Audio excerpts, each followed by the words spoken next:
શ્રી ગણેશાય નમઃ. નમસ્કાર દર્શક મિત્રો. વાણીના કારક બુધ એ રાશિ પરિવર્તન કરે છે.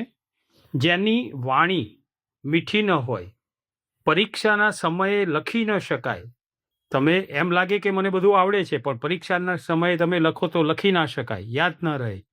ઇન્ટરવ્યૂમાં પણ તમે એને ફેસ ના કરી શકો. આમ એમ થાય કે હું આ જ બોલવાનો હતો, પણ એ વખત તમે બોલી ના શકો. તમારી વાત બીજાને સમજાવી ન શકો, સ્પષ્ટ ઉચ્ચારણ ન આવી શકે, અમુક હકલાવાપણું થાય, અમુક લાગે કે તોતરાપણું થાય. આ બધું હોય ને તો સમજવું કે તમારો બુધ ખરાબ છે. આ બુધ એ ખરાબ હોવાની નિશાનીઓ છે. જે જન્મ કુંડળીમાં પણ બુધ શુભ ફળ ના આપતા હોય તો આ બધું થઈ શકે. તમે મૌન હોય ને ત્યાં સુધી એમ લાગે કે સારું છે, બાકી એક શબ્દ બોલો એટલે તમારું કામ બગડે. તો આવા બુધ જે છે એ વાણીના કારક છે. કોઈ પણ જ્યોતિષી જ્યારે કુંડળી જુએ ને તો સૌથી પહેલા બુધ જુએ છે. એમ કે યોગ ગમે એવા સારા હોય, પણ બુદ્ધિ ના હોય તો એ બધું સારું કંઈ કામનું રહેતું નથી.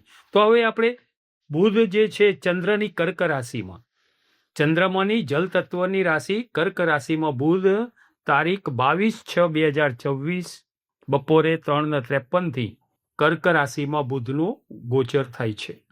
જે તારીખ 7/7/2026 ને સવારે 10:32 વક્રી બને છે અને વક્રી બનતા કર્કમાંથી મિથુન રાશિમાં આવે છે. અને પાછો વક્રથી માર્ગી બનશે તારીખ 5/8/2026 ને સાંજે 7:42 કર્ક રાશિમાં આવશે. અને કર્ક રાશિથી સિંહ રાશિમાં તારીખ 22/8/2026 સાંજે 7:32 કર્ક રાશિ પરિવર્તન કરી અને સૂર્યની સિંહ રાશિમાં આવશે. તો આ જે સમયગાળો છે 22/6/2026 22/8/2026 સુધીનો આ 2 મહિનાનો સમયગાળો આપને માટે કેવો હશે? આમ તો બુધ જે છે ને એ ઉત્તમ વાણીના કારક કીધા છે. એકાગ્રતા વધારે, બુદ્ધિ આપે. એમની આધિપત્યવાળી 2 રાશિ છે. બુધની રાશિ છે એ મિથુન રાશિ અને કન્યા રાશિ. એમાં સૌથી વધારે કન્યા રાશિમાં એ પૃથ્વી તત્વની રાશિમાં એમનો પ્રભાવ વધારે રહે છે. તો જ્ઞાન, ઉત્તમ વક્તા. તમે જો મોટા શાસ્ત્રીઓ હોય, એમના બુધ સારા હોય, સારું બોલી શકતા હોય, વાકશક્તા સારી હોય, આગવી છટા ધરાવતા હોય. બુધના અધિપત્ય દેવ છે વિષ્ણુ ભગવાન. રાહુના પરમ મિત્ર બુધ છે. ઉત્તમ જ્ઞાન આપનારા રાજકુમાર કયા છે. બુધને તટસ્થ ગ્રહ કયા છે અને રાજકુમાર કયા છે. બુધના નક્ષત્રો છે આશ્લેષા, જ્યેષ્ઠા અને રેવતી. બુધ જેના સારા હોય ને એ સારા જ્યોતિષી બની શકે. કલા ક્ષેત્રે પણ તમે જુઓ, બધાએ ફિલ્મ લાઈનમાં પણ મોટે ભાગે બુધના પન્ના પહેરતા હોય છે, કતલી આંગરીએ લીલા કલરના. જેનું વાણીકાર એને કલાક્ષેત્રમાં આગળ વધવું હોય, વાક છટા સુધારવી હોય, એ બુધના પન્ના પહેરે છે. કોઈ જ્યોતિષીનું માર્ગદર્શન લઈ પરામર્શ મેળવી અને તમે પહેરી શકો. આગળ આપણે વાત કરીશું જે તે રાશિમાં જરૂર હશે તો એમાં તમે પહેરી શકો. તો કલાક્ષેત્રના પણ એ સ્વામી છે. તો આવા બુધ એ તમારી રાશિ માટે કેવા ફળ આપનારા બની રહેશે તે આપણે જોઈએ. વૃશ્ચિક રાશિ, અક્ષર નય. તમારી મંગળની અધિપત્યવાળી વૃશ્ચિક રાશિ માટે બુદ્ધિના કારક, બુદ્ધિના દાતા એ બુધ નું ચંદ્રની કર્ક રાશિમાં થતું આ ગોચર તમારી રાશિથી 9મા સ્થાનેથી રહેશે. 9મું સ્થાન એ ભાગ્યનું છે. 9મા સ્થાનથી ભાગ્ય જોવાય છે. તમને નોકરી અને વ્યવસાયથી તમે તમારી વાણી દ્વારા આમાં સારા લાભ, નાણાકીય લાભ મેળવી શકો. તમને સારું એવું ફળ મળે. તમારી વાણીથી એમાંથી તમે વિશેષ ફળ મેળવી શકો. મહેનત ઉપરાંતનું ભાગ્યનું ફળ તમે મેળવી શકો. બીજું અહીંયા પ્રારંભથી જ એટલે કે તારીખ 1/6/2026 મધ્યરાત્રિથી 1:49 દેવગુરુ બૃહસ્પતિ પણ પોતાની ઉચ્ચ રાશિ કર્કમાં આવી ગયા છે. એટલે અહીંયા બૃહસ્પતિ પણ છે અને બુધ પણ રહેશે. આ બંને છે. બુદ્ધિના કારક બુધ અને જ્ઞાનના કારક ગુરુ. બુધ એ બુદ્ધિના અને ગુરુ એ સારું માર્ગદર્શન કરતા છે, જ્ઞાન કરતા આપનારા છે. તો આ બંને સાથે છે. ભાગ્યથી ગુરુ તમને સારો ભાગ્યોદય કરાવે. અહીંયા બુધ ગુરુનો શ્રેષ્ઠ યોગ બની ગયો છે. તમે કોઈ બી જ્યોતિષીને જો કોઈ તમારી જન્મકુંડળી બતાવો ને તો સૌથી પહેલાં જાણકાર હશે ને એ સૌથી પહેલાં બુધ જોશે કે બુધ કયા સ્થાને છે. કેમ કે બુધ જે છે ને એ તટસ્થ છે, જેની સાથે હોય ને એવું ફળ આપી દે છે. જો પાપગ્રહ સાથે હોય તો એમના જેવું ફળ આપે છે, શુભ ગ્રહ સાથે હોય તો શુભ ફળ આપે છે. તો આવું છે. એટલે જાતકને બુધ સારા હશે તો શુભ ફળ મળશે. પોતાની બુદ્ધિથી, પોતાની સૂઝબૂઝથી, પોતાની આપમેળે, પોતાના મેળે બધું ઊભું કરી શકશે. નથી કહેતા શૂન્યમાંથી સર્જન કર્યું. પરંતુ જો સારા નહીં હોય, પાપગ્રહ સાથે યુતિ હશે તો એનું ફળ નહીં મળે. અહીંયા તમે જે ઘણા લોકોને ઘણું બધું હોય ને તો પણ વેડફી નાખે છે. ગમે તેવા સારા યોગ હોય ને પણ બુધ જો શુભ ફળ ના આપતા હોય ને તો બધું જ નકામું થાય છે. પેલું કહેવાય છે ને કે જેમ ગુણ વિના રૂપ, ગુણ ના હોય પણ રૂપ હોય તો શું કરવું? એ રૂપનું શું કરવાનું? ગુણ હોવા જોઈએ, બુદ્ધિ હોવી જોઈએ, આવડત.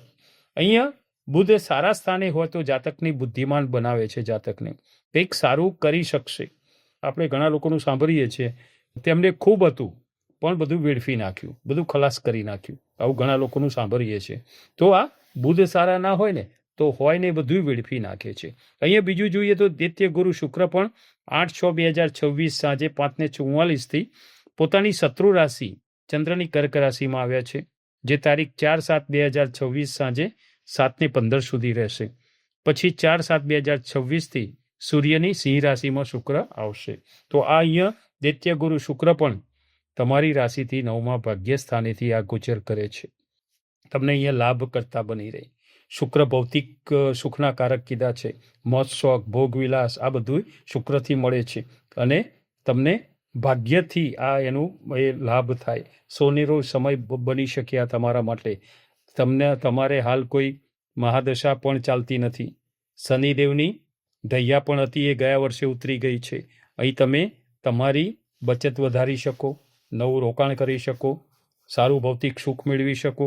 અહીં બુધ, ગુરુ અને શુક્ર આ ત્રણેયનો યોગ જોવાય છે. બીજું, બુધ તારીખ 7/7/2026 સવારે 10:32 વક્રી બને છે.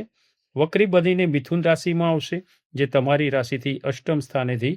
અહીંયા જો કોઈ પાપગ્રહ સાથે હશે તો આ સમય સાચવવાનો છે. તમારો તળ અને ફળવાળો આ સ્વભાવ કોઈ વખત મુશ્કેલીમાં મૂકી શકે છે. શક્ય હોય ત્યાં સુધી ઝઘડો, કંકાસ ટાળવો, વાદ વિવાદમાં ન ઉતરવું, જતું કરવાની ભાવના રાખવી. તારીખ 5/8/2026 સાંજે 7:42 મિથુન રાશિમાંથી કર્ક રાશિમાં એ બુધ આવે છે માર્ગી બનીને. અને બુધની 7મી દ્રષ્ટિ તમારી રાશિથી ત્રીજા સહોદર સ્થાનેથી રહેતા ત્રીજું સ્થાન ભાઈ બંધુઓનું સુખ બતાવે છે. સંબંધો તમે સુધારી શકો અને એમાંથી તમે સારું એવું તમારું માનસિક શાંતિ તમને મળી શકે. સંબંધો સુધરવાથી આ પણ તમારી આવડત અને બુદ્ધિશક્તિથી તમે કરી શકો. અહીંયા બીજું, તારીખ 22/8/2026 22/8/2026 સાંજે 7:32 બુધ રાશિ પરિવર્તન કરી સૂર્યની અધિપત્યવાળી સિંહ રાશિમાં આવશે. તમને આ જે 22/6/2026 22/8/2026 સુધીનો સમયગાળો આ બુધનો જે કર્ક રાશિનો છે એ તમારા માટે ઓવરઓલ જોઈએ તો ખૂબ સારો છે. પણ અહીંયા જો તમારે આ જન્મકુંડલીમાં બુધની કોઈ તકલીફ હોય, શુભ ફળ ના આપતા હોય તો તમારે બુધનો બીજ મંત્ર કરવો, ઓમ બ્રામ બ્રીમ બ્રોમ સહ બુધાય નમઃ. ફરીથી કહીએ, બુધનો બીજ મંત્ર ઓમ બ્રામ બ્રીમ બ્રોમ સહ બુધાય નમઃ. આ જપ સંખ્યા 4000ની છે, પણ કળિયુગમાં સારું ફળ મેળવવું હોય, વધુ ફળ મેળવવું હોય તો 4 ગણા કરવા પડે. એટલે 16000ની જપ સંખ્યામાં બુધના બીજ મંત્રનો જાપ કરો, ખૂબ સારું રહેશે. નમો નારાયણ.